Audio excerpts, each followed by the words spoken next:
بسم اللہ الرحمن الرحیم۔ اسٹوڈنٹ، آج کے ہمارے اس لیکچر کا موضوع ہے نیت کی اہمیت۔ آج ہم نے پڑھنی ہے حدیث نمبر 1، نیت کی اہمیت۔ امیر المومنین حضرت عمر بن خطاب رضی اللہ تعالیٰ عنہ سے روایت ہے، وہ کہتے ہیں کہ میں نے رسول اللہ صلی اللہ علیہ وسلم سے سنا، فرماتے ہیں کہ بے شک اعمال کا دار و مدار نیتوں پر ہے۔ انما الاعمال بالنیات، بے شک اعمال کا دار و مدار نیتوں پر ہے، اور بے شک ہر آدمی کے لیے وہی کچھ ہے جس کی اس نے نیت کی۔ پس جس کی ہجرت اللہ اور اس کے رسول صلی اللہ علیہ وآلہ وسلم کی طرف ہے، پس اس کی ہجرت اللہ اور اس کے رسول کے لیے ہے، اور جس کی ہجرت دنیا کے لیے ہے وہ اسے پا لے گا، یا عورت کے لیے ہے کہ اس سے نکاح کرے، پس اس کی ہجرت اس کی طرف ہے جس کے لیے اس نے ہجرت کی۔ رواہ البخاری والمسلم، اس حدیث مبارکہ کو بخاری اور مسلم نے روایت کیا ہے۔ حدیث کا پس منظر یہ ہے کہ حدیث کی تشریح سے پہلے اس کے پس منظر کو دیکھنا ضروری ہے۔ عبداللہ بن مسعود رضی اللہ تعالیٰ عنہ سے روایت ہے کہ ایک شخص نے قیس نامی عورت کو نکاح کا پیغام بھیجا۔ اس نے یہ شرط لگائی کہ تم ہجرت کر کے مدینہ آ جاؤ تو میں نکاح کر لوں گی۔ چنانچہ وہ ہجرت کر کے مدینہ آ گیا اور اس سے نکاح کر لیا۔ صحابہ کرام اس کو مہاجر قیس کہہ کر پکارتے تھے۔ جب نبی صلی اللہ علیہ وآلہ وسلم کو اس واقعے کا علم ہوا تو آپ صلی اللہ علیہ وآلہ وسلم نے اس وقت یہ حدیث ارشاد فرمائی۔ یعنی بات کرنے کا مقصد یہ ہے اس حدیث مبارکہ کا کہ جو ہجرت اللہ اور اللہ کے رسول کے لیے ہوگی وہ اس کا اجر بھی ویسا ہی پائے گا، اور جو ہجرت اس دنیاوی مقاصد کے لیے کرے یا کسی عورت سے نکاح کے لیے کرے تو پھر وہ اس ہی کے لیے ہوگی۔ اس حدیث میں اعمال کے ضمن میں نیت کی اہمیت پر روشنی ڈالی گئی ہے، کیونکہ نیت اعمال میں بنیادی اہمیت رکھتی ہے۔ اگر نیت درست ہوگی تو اعمال بھی درست ہوں گے، ورنہ اعمال برباد ہو جائیں گے۔ نیت کا تعلق دل سے ہوتا ہے، نیت کا تعلق دل سے ہے، اور وہ دنیاوی اعمال میں بنیادی کردار ادا کرتا ہے۔ اس لیے اس حدیث میں دل کو درست رکھنے کا حکم دیا گیا ہے۔ ارشاد نبوی ہے کہ انسانی جسم میں گوشت کا ایک لوتھڑا ہے، اگر وہ درست ہو گیا تو پورا جسم درست ہو گیا، اگر وہ بگڑ گیا تو سارا جسم بگڑ گیا، اور وہ دل ہے۔ نیت کو 1/3 اسلام قرار دیا گیا ہے، یعنی اس حدیث مبارکہ میں 1/3 اسلام کا بیان ہوا ہے۔ اسلام میں اصلاح نیت کی بڑی اہمیت ہے، اس لیے اسلام نے سب سے زیادہ زور اصلاح نیت پر دیا، اور تمام اسلامی عبادات کا مقصد و محور تقویٰ کو قرار دیا ہے۔ نماز، روزہ، حج، زکوٰۃ، تمام ارکان اسلام کا مرکز تقویٰ کو ہی قرار دیا گیا ہے۔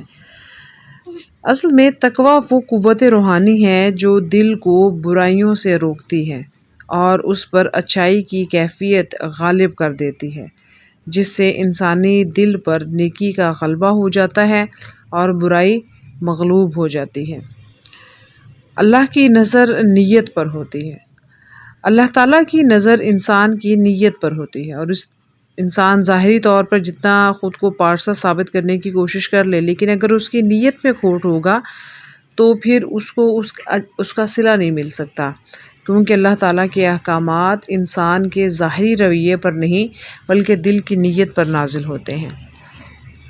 باقی اعمال تمام تر جو ہیں وہ انسان کا اس کو جو دنیا میں ہی رہ جاتے ہیں، بلکہ ارشاد ربانی ہے کہ لن ینال اللہ لحومها ولا دماؤها ولکن ینالہ التقوی منکم، یعنی اللہ تعالیٰ کے پاس تمہاری قربانیوں کے گوشت اور خون نہیں پہنچتے، بلکہ اس کے ہاں تمہارے دل کا تقویٰ پہنچتا ہے۔ اس آیت میں اللہ تعالیٰ نے واضح طور پر بتا دیا ہے کہ اللہ تعالیٰ تک تمہاری قربانی کا گوشت اور خون نہیں پہنچتا، بلکہ جس نیت سے تم نے قربانی کی اسے اس کے مطابق اللہ کا قرب حاصل ہوگا۔ نیت پر اجر و ثواب کا وعدہ کیا گیا ہے۔ نیت کی اہمیت کا اندازہ اس بات سے کیا جا سکتا ہے کہ اعمال کے بغیر بھی نیت کا اجر اللہ تعالیٰ کی طرف سے ملتا ہے۔ یہ خاص عنایت خداوندی ہے کہ محض نیکی کا ارادہ کرنے پر بھی انعام رکھ دیا گیا ہے۔ ارشاد نبوی ہے کہ جب کوئی نیکی کا ارادہ کرتا ہے اور اسے کسی سبب سے نہیں کر سکتا تو اللہ تعالیٰ اس کے نام ایک نیکی لکھ دیتا ہے۔ اگر برائی کی نیت کی اور اس پر عمل نہ کیا تب بھی اس کے نامہ اعمال میں ایک نیکی لکھ دی جاتی ہے۔ اصلاحی نیت کے کچھ طریقے ہیں جو ہمیں رسول اللہ صلی اللہ علیہ وآلہ وسلم نے سنت کے مطابق بتائے ہیں کہ نیت کی اصلاح کیسے کی جا سکتی ہے۔ یہ اب عام طور پر ہمارے ذہن میں یہ سوال پیدا ہوتا ہے کہ نیت کی اصلاح کیسے کی جا سکتی ہے، تو اس کے درج ذیل طریقے ہیں۔ نمبر 1، مطالعہ قرآن مجید اصلاح نیت پر بہت زور دیتا ہے۔ ارشاد ربانی ہے وَنَفْسٍ وَمَا سَوَّاهَا فَأَلْهَمَهَا فُجُورَهَا وَتَقْوَاهَا قد افلح من زکاها وقد خاب من دساها۔ سورہ شمس کی آیت نمبر 7 تا 10۔ اور قسم روح کی اور جس نے اسے درست رکھا پھر اس نے بدی اور نیکی دل میں اتار دی، بے شک جس نے اس کو پاک کیا کامیاب ہوا اور جس نے خاک میں ملایا ناکام ہوا۔ مطالعہ احادیث کا مطالعہ انسانی اصلاح کے لیے بہترین نسخہ ہے۔ نبی صلی اللہ علیہ وآلہ وسلم نے تزکیہ نفس پر بہت زور دیا ہے۔ ارشاد نبوی ہے کہ کوئی شخص اس وقت تک مومن نہیں ہو سکتا جب تک اس کی خواہش میرے لائے ہوئے دین کے تابع نہ ہو جائے۔ نمبر 3، صحبت صالح کے اثرات۔ نیک لوگوں کی صحبت اصلاح نیت میں اکثیر کا درجہ رکھتی ہے اور یہ تعمیر سیرت کا اہم ذریعہ ہے۔ دعا، انسان کو اللہ تعالیٰ سے درستگی نیت کی دعا کرتے رہنا چاہیے، اس سے تزکیہ نفس ہوتا رہتا ہے۔ اور آپ صلی اللہ علیہ وآلہ وسلم نے فرمایا کہ دعا مخ العبادت، دعا عبادت کا مغز ہے۔ محاسبہ اعمال بھی نیت کی درستگی میں اہم کردار ادا کرتے ہیں کہ انسان کو اپنے اعمال کا محاسبہ کرتے رہنا چاہیے، اس سے بھی نیت درست رہتی ہے اور اس کا یہ طرز عمل اسے محاسبہ اعمال پر اکساتا ہے اور نتیجتاً اس کی نیت بھی درست رہتی ہے۔ شیطانی وسوسوں سے ہوشیاری، یعنی شیطان انسان سے زبردستی نہیں کر سکتا لیکن اس کی نیت خراب کرنے کی کوشش کرتا ہے، اس لیے اچھے کاموں سے روکنے کے شیطانی وسوسوں سے ہوشیار رہنا چاہیے اور اللہ سے اس کی پناہ طلب کرنی چاہیے۔ اللہ تعالیٰ نے شیطانی وساوس کا علاج اس آیت میں بیان فرمایا ہے وَإِمَّا يَنزَغَنَّكَ مِنَ الشَّيْطَانِ نَزْغٌ فَاسْتَعِذْ بِاللَّهِ۔ اور جب تمہیں شیطان بہکائے تو اللہ کی پناہ طلب کرو، اس لیے اللہ نے یہ دعا سکھائی۔ وَإِذَا قَرَأْتَ الْقُرْآنَ فَاسْتَعِذْ بِاللَّهِ مِنَ الشَّيْطَانِ الرَّجِيمِ۔ پس جب تو قرآن کی تلاوت کرے تو شیطان رجیم سے اللہ کی پناہ مانگے۔